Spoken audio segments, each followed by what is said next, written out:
This part of the news is sponsored by The Nature Boon, caring naturally. Corona के संक्रमण ने इस बार बकरीद की खरीदारी के तौर तरीके भी बदल दिए। प्रयागराज शहर की सबसे बड़ी बकरा मंडी करेली में बकरीद में इस बार कुर्बानी के लिए बकरा खरीदने बहुत कम लोग पहुंच रहे हैं। कोरोना के संक्रमण से संभावित खतरे को देखते हुए ज़्यादातर लोग बकरे ही की ऑनलाइन शॉपिंग भी कर रहे हैं। लोगों का कहना है कि बकरा मंडी में न तो बकरा बेचने वाले मास्क लगाकर पहुंच रहे हैं और न ही सोशल डिस्टेंसिंग का पालन किया जा रहा है। लिहाजा कोरोना का संक्रमण यहां पहुंचने वाले बकरा खरीदारों पर भी हो सकता है। इससे बेहतर विकल्प ये है कि बकरे की ऑनलाइन शॉपिंग की ही जाए। लोग अपने घरों में बैठकर ऑनलाइन अपने मनपसंद बकरे की कुर्बानी के लिए बुकिंग कर रहे हैं और वक्त पर ऑनलाइन शॉपिंग करने वाली कंपनियां ये बकरे उन्हें कुर्बानी के लिए घरों पर भेज रही हैं। बकरा मंगवा रहेगा ऑनलाइन। अब मंडी जाएंगे तो कोरोना का डर है, इसलिए ज़्यादा भीड़ रहती है, इसलिए ऑनलाइन मंगवा रहेगा बकरा।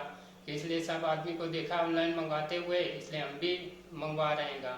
अब भीड़ ज़्यादा बढ़ जाएगी तो कोरोना का डर है, इसी वजह से हमने ऑनलाइन बकरा मंगवा रहे हैं। शायर मुनव्वर राणा द्वारा यूपी में फिर से योगी सरकार बनने पर यूपी छोड़कर चले जाने की धमकी पर अखिल भारतीय अखाड़ा परिषद के अध्यक्ष महंत नरेंद्र गिरी ने पलटवार किया है। प्रयागराज में मीडिया से मुखातिब होते हुए उन्होंने कहा कि यूपी में तो अगली बार फिर से योगी की ही सरकार बनेगी। ऐसे में मुनव्वर राणा को अभी से ही अपनी ज़मीन और संपत्ति बेचकर पश्चिम बंगाल चले जाना चाहिए। अपनी बात को आगे बढ़ाते हुए उन्होंने कहा है कि योगी सरकार में पिछले 4 सालों में एक भी सांप्रदायिक दंगा नहीं हुआ है। बावजूद इसके अगर मुनव्वर राणा को लगता है कि अगली बार ओवैसी की मदद से योगी सरकार बनाने पर यूपी उनके रहने लायक नहीं रह जाएगा तो वो स्वेच्छा से अभी यूपी छोड़कर पश्चिम बंगाल चले जाएं। नरेंद्र गिरी ने मुनव्वर राणा को मानसिक स्थिति पर सवाल उठाते हुए कहा है कि मुनव्वर राणा को ये भी पता होना चाहिए कि पश्चिम बंगाल भी भारत का ही एक हिस्सा है। मुनव्वर राणा जी शायर हैं और मशहूर शायर हैं। उनका सभी लोग सम्मान करते थे पहले, चाहे वह हिंदू हो, चाहे वह मुसलमान हो, किसी पंथ का हो, किसी संप्रदाय का हो, सब उनका सम्मान करते थे। लेकिन मुझे लगता है कि वो कट्टरवादियों के चक्कर में आ गए, जितने कट्टरवादी मुसलमानों के बहकावे में आ गए वो, और उनके बयान से मुझे ये भी लगता है कि उनकी मनःस्थिति ठीक नहीं है।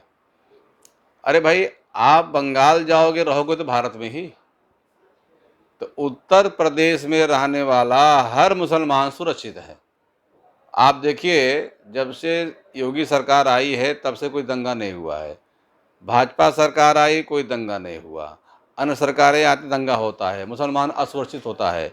तो मुनव्वर राणा का यह बयान कि योगी जी अगले मुख्यमंत्री बनेंगे तो हम बंगाल छोड़ देंगे, तो हम उनसे यही कहने जा रहे हैं कि अगले मुख्यमंत्री तो योगी जी ही बनेंगे। तो आप अगर बंगाल जाने की तैयारी अभी से कर लीजिए, ठीक रहेगा। अपना मकान बेची जाइए बंगाल में, वहाँ रही, कौन मना करता है आपको। लेकिन ये मान लीजिए आप कि मुख्यमंत्री अगले योगी आदित्यनाथ ही बनेंगे, तो अभी से आप घर बेचना शुरू कर दीजिए और जाइए बंगाल। कौन रोकता है आपको? जाने वाले कौन रोकता है? जिसको जाना हो जाए, जिसको रहना हो रहेगा। और मुनव्वर राणा के मैं सलाह देता हूँ, जिस तरह से आप पहले थे अगर वैसे हो जाएंगे तो आपके लिए अति उत्तम होगा। इलाहाबाद विश्वविद्यालय में इस बार संयुक्त प्रवेश प्रक्रिया नहीं आयोजित की जाएगी। यूजीसी द्वारा इसकी पोस्ट किए जाने पर इलाहाबाद विश्वविद्यालय ने नए सिरे से प्रवेश प्रक्रिया शुरू करने का निर्णय लिया है। इसके लिए अगस्त के पहले हफ्ते में उस एजेंसी का निर्णय लिया जाएगा जो इस प्रक्रिया को संपन्न कराएगी। इस विश्वविद्यालय की डॉक्टर जया कपूर के मुताबिक संयुक्त प्रवेश परीक्षा पर कोई निर्णय न होने के कारण स्नातक व प्रस्नातक के रेगुलर कोर्सेज में प्रवेश की प्रक्रिया फंसी हुई थी, लेकिन अब ये आगे बढ़ेगी। अगर कोरोना की संभावित किसी लहर नहीं आती तो ये प्रवेश परीक्षा सितंबर तक कराई जा सकती है। गुजरात जेल में निरुद्ध पूर्व सांसद अतीक अहमद पर वीडियो कॉन्फ्रेंसिंग द्वारा हत्या के 2 मुकदमों में विशेष जज MP MLA court Anoop Kumar Srivastava ने अपर जिला शासकीय अधिवक्ता राजेश कुमार गुप्ता को सुनकर आरोप तय कर दिया। आरोप तय होते समय अतीक अहमद ने विचरण की मांग की, जिसे स्वीकार कर साक्ष्य के लिए निश्चित कर दिया गया। पहला मामला 25 सितंबर 2015 का है, जिसमें अलकमा व ड्राइवर सुजीत की आबिद की फॉर्च्यूनर में 8:30 बजे घात लगाकर हत्या हुई थी, तथा दूसरे प्रकरण में 11 जुलाई 2016 को 4 बजे मकान संबंधी विवाद में पैरवी न करने की बात पर जितेंद्र कुमार उर्फ मुन्ना की हत्या की गई थी, जिसमें अतीक अहमद को साजिश रचने का आरोपी बनाया गया था।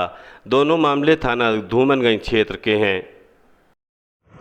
पूर्व सांसद अतीक अहमद, जो कि गुजरात के साबरमती जेल में निरुद्ध हैं, इनके खिलाफ इलाहाबाद की विशेष जज एमपी एमएलए कोर्ट में बहुत से मामले विचाराधीन हैं, जिसमें से 2 मामले थाना धूमनगंज के, जिसमें 25 सितंबर 2015 को अलकमा नाम की महिला और ड्राइवर सुजीत की हत्या फॉर्च्यूनर गाड़ी में की गई थी, जिसमें अतीक अहमद को साजिश रचने का आरोपी बनाया गया था। साथ ही साथ दूसरा मामला जो कि 11 जुलाई 2016 का था, जिसमें जितेंद्र कुमार उर्फ मुन्ना, जो कि मकान के मामले में पैरवी न करने के मामले में इसकी हत्या की गई थी, इसमें भी अतीक अहमद को साजिश का आरोपी बनाया गया था। दोनों मामले में आज विशेष जज एमपी एमएलए कोर्ट ने वीडियो कॉन्फ्रेंसिंग के जरिए आरोप तय कर दिया है। अतीक अहमद की तरफ से विचारण की मांग की गई है और अब इसमें साक्ष्य के लिए दोनों मुकदमे निश्चित किए गए हैं। तहसील मौरानीपुर जिला झांसी के अंतर्गत ग्राम दुर्गापुर में लगभग 15 वर्ष से तैनात रोजगार सेवक की तानाशाही के आगे बेबस हैं ग्रामवासी। ग्रामवासियों ने बताया कि रोजगार सेवक के द्वारा शौचालय बनवाने के लिए पैसे की मांग की गई। करीबन 10 वर्ष हो गए, आश्वासन के अलावा कुछ भी नहीं मिला। जबकि वहीं ग्रामीणों ने बताया कि उनकी दो पुत्रियां विकलांग हैं, शौच करने के लिए बाहर जाती हैं, इसके बाद भी दबंग रोजगार सेवक को ज़रा भी शर्म नहीं आई। ग्रामीणों ने कई बार उच्च अधिकारियों से इसकी शिकायत भी की तो रोजगार सेवक वहीं ग्रामीणों को धमकी देता है, मेरी शिकायत जहां करना हो कर लो, मेरा कोई कुछ नहीं बिगाड़ सकता, लेकिन तुम्हारा शौचालय कभी नहीं बनेगा। वहीं ग्रामवासी दबंग रोजगार सेवक के आगे बेबस हैं, रोजगार सेवक के ऊपर किसी कार्रवाई का इंतज़ार कर रहे हैं। ग्रामीणों ने बताया कि नवनिर्वाचित प्रधान ग्राम के शौचालय बनवाने के लिए प्रयासरत है, लेकिन अभी नवनिर्वाचित प्रधान को सभी चीज़ों की जानकारी नहीं है, जिसके कारण वो भी दबंग रोजगार सेवक के आगे कुछ नहीं कर पा रहा है। जी, आपका नाम क्या है? आपको समस्या बताएं अपनी। लेटरिन की समस्या है। के हैरान हो गए, आज तक किसी ने सुनाई नहीं, कहीं वो बता दो, कई बार फोटो उतार के विकलांग हैं आप? बाहर जाने और सोच के लाने परेशान हो। अभी 30 लेटरें आई हैं, 30 लेटरें पास हुई हैं गांव के लिए। पैसा मंगाता है कोई? नहीं मंगाया नहीं। आओ 2000 रुपया, 2000 रुपये का मंगाए थे।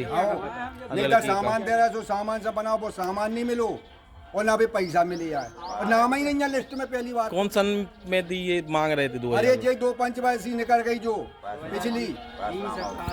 आओ सचिव सुनना, नाम लिख के ले गए कि बनेगी लेटर। सचिव वसीम जाफर है। अब जो भी जाफर है ना? ठीक है, ठीक है भैया। लेकिन हमें सबसे उच्च श्रेणी में कोटा में डाल दो कि बड़े आदमी हैं जी। अच्छा, आओ तुम्हें न आवास मिलेगा न लेटरिंग मिलेगी, कुछ नहीं मिलेगा। तुम्हें सब कुछ पास तो लेटरिंग हाथन की बदौलत पे खड़ो देख के सब चले गए।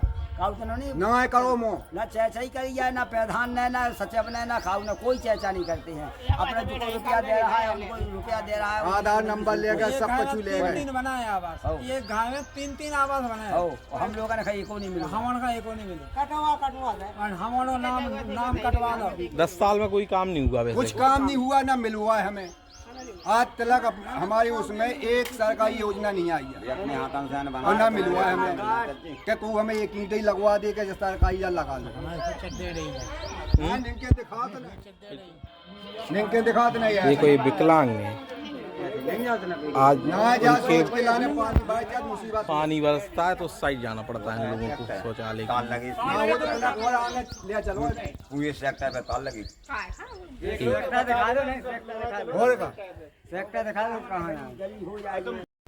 अभी खबरों में बस इतना ही। आप देखते रहिए Sangam news. The news was sponsored by the nature bone, caring naturally.